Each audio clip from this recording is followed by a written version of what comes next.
Hello, my name is Rob, and today I'm going to try some Neapolitan wafers.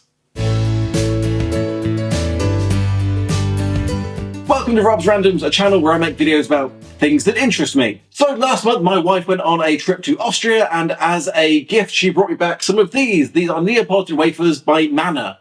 Now, if there's one thing I love in this world, it's snack foods. But if there's two things I love in this world, it's snack foods and fun facts. So I am going to try one of these bars and give you my opinions. But before that, I'm going to tell you some fun facts about Neapolitan wafers and Manna as a company. So these Neapolitan wafer bars are made by Manna, which is a company that's been going since 1890. Manna then started selling basically these wafer bars in 1898. What is a Neapolitan wafer bar? Well, to quote the back of the box, 5 layers of crispy paper-thin wafer filled with 4 layers of the finest hazelnut cream, which sounds amazing.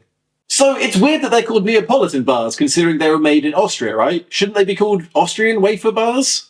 It is now a thing to refer to wafer chocolate bars as Neapolitan wafers, but that's because of Manna. They did it first, they made these very popular, and so everyone just started calling their things Neapolitan bars as well.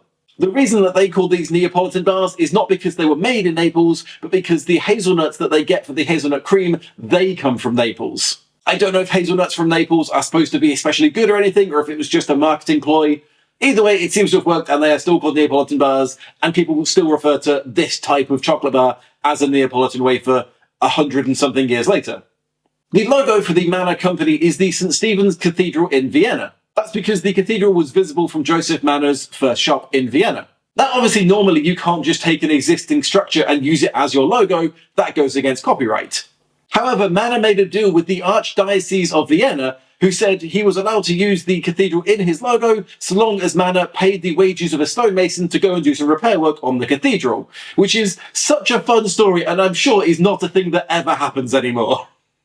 Oh, and the final fun fact about Manna, by the way, in Terminator 3 Rise of the Machines, the Terminator goes into a bodega at some point and gets some sunglasses and some snack foods, and he gets a pack of Manna bars with the logo very prominently displayed. Right, now we are done with the fun facts, and now let's eat some chocolate. So I think these are vegan. The Manna website said that these are vegan. However, it doesn't say vegan anywhere on this box. Now, I think it doesn't say vegan on the box because on the back of the box in the ingredients, it says may contain traces of other nuts and milk solids. And I think that's enough to make it not vegan. It does say hazelnut cream as an ingredient, but I think that's just the word for creaming hazelnuts. That doesn't necessarily need to involve dairy. Anyway, enough talking about it. Let's open this thing up and eat some chocolate. It's very light, which I suppose it makes sense. It's mostly made of wafer. It kind of reminds me of something that you'd see in like Willy Wonka or something. Oh, it's got a pull tab. Okay, let's try that. Ooh. So is this one bar? Oh no, I think there's several smaller bars in this.